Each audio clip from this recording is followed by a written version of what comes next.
ನಮಸ್ತೆ ಮಕ್ಕಳೇ. ನಾವು ಕಳೆದ ತರಗತಿಯಲ್ಲಿ 10ನೇ ತರಗತಿಗೆ ಸಂಬಂಧಪಟ್ಟಂತಹ ಭಾರತದ ಸಮಸ್ಯೆಗಳು ಮತ್ತು ಪರಿಹಾರ ಉಪಾಯಗಳು ಎನ್ನುವಂಥ ಅಧ್ಯಾಯದಲ್ಲಿ ಭಯೋತ್ಪಾದನೆಯ ಬಗ್ಗೆ ಮಾತನಾಡ್ತಾ ಇದ್ವಿ. ಭಯೋತ್ಪಾದನೆ ಅಂದರೆ ಏನು, ಅದು ಯಾವ ರೀತಿ ನಡೀತದೆ, ಯಾವ ರೀತಿಯ ಕೃತ್ಯಗಳನ್ನು ಎಸಗುತ್ತಾರೆ, ಯಾವ ರೀತಿಯ ಪರಿಣಾಮಗಳನ್ನು ಉಂಟು ಮಾಡುತ್ತೆ, ಇವೆಲ್ಲವನ್ನೂ ಕೂಡ ಬಗ್ಗೆ ಮಾತನಾಡ್ತಾ ಇದ್ವಿ. ನೋಡಿ, ಇವೆಲ್ಲದೂ ಭಯೋತ್ಪಾದನೆ ಎನ್ನುವಂಥದ್ದು ದೇಶದ ಬೆಳವಣಿಗೆಗೆ ಮಾರಕ. ಇವತ್ತು ನಾವು ಬುದ್ಧ ಬಸವಾದಿ ಮನುಕುಲದ ಇತಿಹಾಸವನ್ನು ಪರಿಶೀಲಿಸಿದಾಗ ಒಂದು ಸತ್ಯ ಗೋಚರ ಆಗೋದು ಏನಪ್ಪ ಅಂತಂದರೆ, ಒಂದು ಈ ಹಿಂಸೆ ಭಯೋತ್ಪಾದನೆಯಿಂದ ಮಾಡಿರ್ತಕ್ಕಂಥದ್ದು ಕ್ಷುಲ್ಲಕ, ಅದು ಕ್ಷಣಿಕವಾಗಿರ್ತಕ್ಕಂಥದ್ದು. ಸತ್ಯ ಹಿಂಸೆ ಪ್ರೇಮಗಳಿಂದ ನಡೆದಿರುವಂಥ ಜೀವನವೇ ಮೇಲೆ ಹೊರತು ಭಯೋತ್ಪಾದನೆ ಹಿಂಸೆಯಿಂದ ನಡೆದಂಥ ಜೀವನ ಮೇಲಲ್ಲ ಮಕ್ಕಳೇ. ಇವತ್ತು ನೋಡಿ, ಮಹಾತ್ಮ ಗಾಂಧಿ, ಇಂದಿರಾ ಗಾಂಧಿ, ರಾಜೀವ್ ಗಾಂಧಿಯನ್ನು ಹಿಂಸಾ ಮಾರ್ಗದಿಂದ ಕೊಂದರು. ಆದರೆ ಅವ್ರು ಮಾಡಿದಂಥ ಹೋರಾಟ ಕ್ರಮಗಳು, ಅವರ ನಡೆದು ಬಂದಂಥ ಜೀವನ ಕ್ರಮಗಳು ಇತಿಹಾಸದ ಇವತ್ತವರೆಗೂ ಅವರು ಅಳಿಸಿರ್ಬೋದೇ ಹೊರತು, ಅವರು ಅಳಿದು ಹೋಗಿರ್ಬೋದೇ ಹೊರತು, ಅವರ ಜೀವನ ಕ್ರಮ, ಅವ್ರು ನಡೆದಂಥ ಒಂದು ಜೀವನ ಕ್ರಮದ ಶೈಲಿ ಇವತ್ತಿಗೂ ನೆನೆಸ್ಕೊಳ್ತೇವೆ. ಕಾರಣ ಏನಪ್ಪ ಅಂದರೆ, ಅವರು ಎಲ್ಲದನ್ನೂ ಪ್ರೀತಿ ವಿಶ್ವಾಸದಿಂದ ಮಾಡಿರ್ತಕ್ಕಂಥ ಕೆಲಸಗಳಾಗಿರೋದ್ರಿಂದ ಇವತ್ತಿಗೂ ಅವ್ರು ನೆನೆಸ್ಕೊಳ್ತೀವಿ. ಹಾಗಾಗಿ ಹಿಂಸೆಯನ್ನು ದೂರ ಮಾಡಬೇಕು, ಪ್ರೀತಿ ವಿಶ್ವಾಸಗಳನ್ನು ನಾವು ಬೆಳೆಸ್ಕೋಬೇಕೆನ್ನುವಂಥದ್ದು. ಇವತ್ತು ನೋಡಿ, ಬುದ್ಧ, ಮಹಾವೀರ, ಜೀಸಸ್, ಮಹಮ್ಮದ್ ಪೈಗಂಬರ್, ಬಸವಾದಿ, Gandhi, Nehru, Ambedkar, Martin Luther, Nelson Mandela ಇಂಥವರಿಂದ ಮನುಕುಲಕ್ಕೆ ಚೈತನ್ಯ, ಹೊಸ ಬೆಳಕು ಇವೆಲ್ಲವೂ ಕೂಡ ನೆಮ್ಮದಿ ಪ್ರಾಪ್ತಿಯಾಗಿರ್ತಕ್ಕಂಥದ್ದೇ ಹೊರತು ಈ ಭಯೋತ್ಪಾದನೆಯಿಂದಲ್ಲ, ಭಯೋತ್ಪಾದಕರಿಂದಲ್ಲ.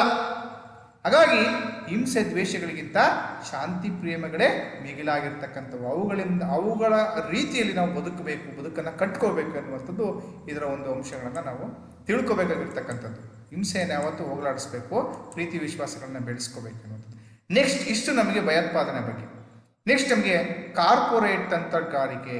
ಇದು ಒಂದು ಇವತ್ತು ಭಾರತದ ಏಳಿಗೆಯಲ್ಲಿ ಇದು ಒಂದು ಮಾರಕ ಪರಿಣಾಮವನ್ನು ಬೀರ್ತಕ್ಕಂಥ ಒಂದು ವ್ಯವಸ್ಥೆ. 21ನೇ ಶತಮಾನದಲ್ಲಿ ಕಾರ್ಪೊರೇಟ್ ತಂತ್ರಗಾರಿಕೆ ಭಾರತೀಯ ನಾಗರಿಕ ಸಮಾಜಕ್ಕೆ ಒಂದು ಸವಾಲಾಗಿ ನಮಗೆ ಪರಿಣಮಿಸಿರ್ತಕ್ಕಂಥದ್ದನ್ನು ಗಮನಿಸ್ಬೋದು. ಏನಿದು ಕಾರ್ಪೊರೇಟ್ ತಂತ್ರಗಾರಿಕೆ ಅಂದರೆ ಏನು ಅಂತ ಒಂದು ಮಾರ್ಕ್ಸ್ ಕೇಳ್ತಾರೆ, ನೆನಪಿಟ್ಕೋಬೇಕು, ವೆರಿ ಇಂಪಾರ್ಟೆಂಟ್. ಒಂದು ನಿರ್ದಿಷ್ಟ ಉದ್ದೇಶದೊಂದಿಗೆ ಪೂರ್ವ ನಿರ್ಧಾರಿತ ಗುರಿಗಳನ್ನು ತಲುಪಲು ಕಂಪನಿಯು ಅಥವಾ ಸಂಘಟನೆಯು ಕೈಗೊಳ್ಳುವಂಥ ವಿವಿಧ ರೀತಿಯ ಆಡಳಿತಾತ್ಮಕ ಪ್ರಯತ್ನಗಳನ್ನು ಕಾರ್ಪೊರೇಟ್ ತಂತ್ರಗಾರಿಕೆ ಎಂದು ನಾವು ಅದನ್ನು ಕರಿತೇವೆ. ಅವರ ಒಂದು ಸಂಘಟನೆ, ಒಂದು ಸಂಸ್ಥೆ ತಮ್ಮ ಉದ್ದೇಶಗಳನ್ನು ಈಡೇರಿಸಿಕೊಳ್ಳಿಕ್ಕೋಸ್ಕರ ಅವು ದುಷ್ಕೃತ್ಯಗಳನ್ನು ನಡೆಸ್ತಾ ಹೋಗ್ತವೆ. ತಮ್ಮ ಗುರಿಯನ್ನು ಈಡೇರಿಸಿಕೊಳ್ಳಿಕ್ಕೋಸ್ಕರ ವಿವಿಧ ರೀತಿಯ ಆಡಳಿತಗಳನ್ನು ಬದಲಾಯಿಸ್ಕೊಳ್ತಾ ಹೋಗ್ತಾರೆ. ತಮಗೆ ಗುರಿಯ ಉದ್ದೇಶದ ಈಡೇರಿಕೆಗಾಗಿ ತಮಗೆ ಬೇಕಾದ ರೀತಿಯಲ್ಲಿ ಅದನ್ನು ಬದಲಾಯಿಸ್ಕೊಳ್ತಾ ಹೋಗ್ತಾರೆ. ಇಂತಹ ಒಂದು ಆಡಳಿತಾತ್ಮಕ ಪ್ರಯತ್ನಗಳನ್ನು ನಾವು ಮಾಡ್ತಾ ಹೋಗ್ತೇವಲ್ಲ, ಇದನ್ನು ನಾವು ಕಾರ್ಪೊರೇಟ್ ತಂತ್ರಗಾರಿಕೆ ಅಂತೇಳಿ ನಾವು ಅದನ್ನು ಕರಿತೇವೆ. ಇದು ಒಂದು ದೇಶದ ಏಳಿಗೆಯಲ್ಲಿ ಇತ್ತೀಚೆಗೆ ಮಾರಕ ಆಗಿರ್ತಕ್ಕಂಥ ಒಂದು ಸಮಸ್ಯೆ ಮಕ್ಕಳೇ. ಇದನ್ನು ತಿಳ್ಕೋಬೇಕು. ಒಂದು ವರ್ಷ ಕೇಳ್ತಾರೆ, ಇಂದಿನ ಕಾರ್ಪೊರೇಟ್ ತಂತ್ರಗಾರಿಕೆ ಜಾಗತೀಕರಣ ಮತ್ತು ಆಧುನೀಕರಣ ತಂತ್ರಜ್ಞಾನಗಳ ಬಳಕೆಯೊಂದಿಗೆ ಬೆಳೆಯುತ್ತಾ ಇರ್ತಕ್ಕಂಥದ್ದನ್ನು ಗಮನಿಸ್ಬೋದು. ಜಾಗತೀಕರಣ ಇವತ್ತು ಜಾಸ್ತಿ ಆಗ್ತಾ ಇದೆ ಮಕ್ಕಳೇ. ಇವತ್ತು ವ್ಯಾಪಾರ ವಹಿವಾಟುಗಳು ಬೇರೆ ದೇಶಗಳೊಂದಿಗೆ ನಡೀತಾ ಹೋಗ್ತಿರ್ತಕ್ಕಂಥದ್ದನ್ನು ಗಮನಿಸ್ಬೋದಾಗ್ತದೆ. ಆಧುನೀಕರಣ ಇವತ್ತು ಜಾಸ್ತಿ ಆಗ್ತದೆ, ತಂತ್ರಜ್ಞಾನ ಎಲ್ಲರೂ ಮಿಷನರಿ ಯುಗಗಳನ್ನು ಜಾಸ್ತಿ ಆಗ್ತದೆ. ಹೀಗಾಗಿ ಈ ಜಾಗತೀಕರಣ, ಆಧುನೀಕರಣ ಜಾಸ್ತಿ ಆಗ್ತಿರೋದ್ರಿಂದ ಈ ಕಾರ್ಪೊರೇಟ್ ತಂತ್ರಜ್ಞಾನಿಕೆಯ ಬಳಕೆಯು ಕೂಡ ಏನಾಗ್ತದೆ, ಹೆಚ್ಚಾಗಿ ಬೆಳವಣಿಗೆ ಆಗ್ತಾ ಇರ್ತಕ್ಕಂಥದ್ದು ಗಮನಿಸ್ಬೋದು. ಈ ತಂತ್ರಗಾರಿಕೆಯ ಪ್ರಮುಖ ಉದ್ದೇಶ ಏನಪ್ಪ ಅಂದರೆ ಲಾಭವನ್ನು ಪಡಿತಕ್ಕಂಥದ್ದು, ಅತಿ ಹೆಚ್ಚು ಲಾಭವನ್ನು ಪಡಿತಕ್ಕಂಥದ್ದು. ಅತಿ ಹೆಚ್ಚು ಲಾಭವನ್ನು ಪಡೆಯೋದ್ರಿಂದ ಜನಸಾಮಾನ್ಯರ ಮೇಲೆ ಹೊಡೆತ ಬೀಳ್ತಾ ಇದೆ ಮಕ್ಕಳೇ. ಇವು ಉದ್ಧಾರ ಆಗ್ತದೆ ಹೊರತು ಜನಸಾಮಾನ್ಯರಿಗೆ ತೊಂದರೆ ಆಗ್ತಾ ಇದೆ ಎನ್ನುವಂಥದ್ದು ಕೂಡ ಬಹಳಷ್ಟು ಮುಖ್ಯ. ಓಕೆ, ಇದರಿಂದ ನಕಾರಾತ್ಮಕವಾದಂತಹ ಬೆಳವಣಿಗೆಗಳು ವ್ಯಕ್ತಿಯ ಜೀವನ ಮತ್ತು ಸಮಾಜ ಮತ್ತು ರಾಷ್ಟ್ರಗಳ ಮೇಲೆ ಆಗ್ತಾ ಇರತಕ್ಕಂಥದ್ದು ಗಮನ. ಆಗಲೇ ಹೇಳಿದೆ, ಪ್ರತಿಯೊಬ್ಬ ಜನರಿಗೂ ಆಗ್ತಾ ಇದೆ. ಸಮಾಜಕ್ಕೆ, ಜನರಿಗಾದರೆ ಇಡೀ ಸಮಾಜಕ್ಕಾದಾಗೆ, ಇಡೀ ರಾಷ್ಟ್ರದ ಏಳಿಗೆಗೆ ಕುಂಠಿತ ಆದಾಗೆ ಮಕ್ಕಳೇ. ಹಾಗಾಗಿ ಲಾಭ ಪಡೆಯುವಂಥ ದೃಷ್ಟಿಯಿಂದ ಗುರಿ ಉದ್ದೇಶಗಳ ಈಡೇರಿಕೆಗಾಗಿ ಇವರು ತನ್ನದೇ ಆದಂಥ ಆಡಳಿತ ವ್ಯವಸ್ಥೆಗಳನ್ನು ಅವರು ಬೆಳವಣಿಗೆ ಮಾಡಿಸ್ಕೊಂಡು ಹೋಗ್ತಾ ಇರ್ತಕ್ಕಂಥದ್ದನ್ನು ಗಮನಿಸ್ಬೋದು. ಇವತ್ತು ಪ್ರಭುತ್ವ ನಿರ್ಧಾರಗಳನ್ನು ತೆಗೆದುಕೊಳ್ಳುವುದರ ಮೇಲೂ ಕೂಡ ಕಾರ್ಪೊರೇಟ್ ತಂತ್ರಜ್ಞಾನಕ್ಕೆ ತನ್ನ ಪ್ರಭಾವವನ್ನು ಜಾಗತಿಕ ಸಮಾಜವನ್ನು ಅಭಿವೃದ್ಧಿಗೊಳಿಸಿದಲ್ಲಿ ಕಾರ್ಪೊರೇಟ್ ಸಾಮಾಜಿಕ ಭದ್ರತೆ ಯೋಜನೆಗಳಲ್ಲಿ ಬಡತನ ನಿರ್ಮೂಲನೆ, ಉತ್ತಮ ಆರೋಗ್ಯ, ಶಿಕ್ಷಣ, ವಸತಿ, ಆಹಾರ ಇತ್ಯಾದಿ ಮೂಲ ಸೇವೆಗಳನ್ನು ಬದಲಿಸಲು ಪೂರಕವಾದ ಅಭಿವೃದ್ಧಿ ಕಾರ್ಯಕ್ರಮವನ್ನು ಕೈಗೊಳ್ಳುವ ಅವಕಾಶ ಕಲ್ಪಿಸಲಾಗಿದೆ. ಇವತ್ತಿಂತಹ ಸಮಸ್ಯೆಯನ್ನು ಹೋಗಲಾಡಲಿಕ್ಕೋಸ್ಕರ ಇವೆಲ್ಲವೂ ನೋಡಿ, ಇಂತಹ ಲಾಭವನ್ನು ತಪ್ಪಿಸ್ಲಿಕ್ಕೋಸ್ಕರ ಇವತ್ತು ಬಡತನ ನಿರ್ಮೂಲನೆಗೆ ಈ ಒಂದು ಸಂಸ್ಥೆಗಳನ್ನು ಪಾಲ್ದಾರನಾಗಿ ಮಾಡ್ಕೊಂಡಿದೆ. ಉತ್ತಮ ಆರೋಗ್ಯ, ಶಿಕ್ಷಣ, ವಸತಿ, ಆಹಾರ ಇವೆಲ್ಲ ಸೇವೆಗಳನ್ನು ಬದಲಿಸಲು ಪೂರಕವಾದಂಥ ಅಭಿವೃದ್ಧಿ ಕಾರ್ಯಕ್ರಮಗಳನ್ನು ಕೈಗೊಳ್ಳುವಂಥ ಅವಕಾಶವನ್ನು ಈ ಒಂದು ತಂತ್ರಗಾರಿಕೆಯಲ್ಲಿ ಬಳಸ್ಕೊಳ್ತಾ ಇರ್ತಕ್ಕಂಥದ್ದನ್ನು ಗಮನಿಸ್ಬೋದಾಗ್ತದೆ ಮಕ್ಕಳೇ ಅನ್ನುವಂಥದ್ದು ಕೂಡ. ಸೊ ಆದರೆ ಈ ರೀತಿಯ ಕಾರ್ಪೊರೇಟ್ ಸಾಮಾಜಿಕ ಭದ್ರತೆ ಯೋಜನೆಯ ಲಾಭವನ್ನು ಪಡೆಯಲು ಭಾರತೀಯ ಸಮಾಜದಲ್ಲಿ ಸುಸ್ಥಿರ ಜಾಗೃತಿಯನ್ನು ಮೂಡಿಸಿದಾಗ ಮಾತ್ರ ಕಾರ್ಪೊರೇಟ್ ತಂತ್ರಗಾರಿಕೆ ಹೆಚ್ಚು ಸಮಾಜಮುಖಿಯಾಗಿ ಕಾರ್ಯನಿರ್ವಹಿಸಲು ಸಾಧ್ಯ ಆಗುತ್ತೆ. ಅಂದರೆ ಸುಸ್ಥಿರ ಜಾಗೃತಿ ಅಂದರೆ ಜನರು ಜಾಗೃತಿಯಾಗಬೇಕು.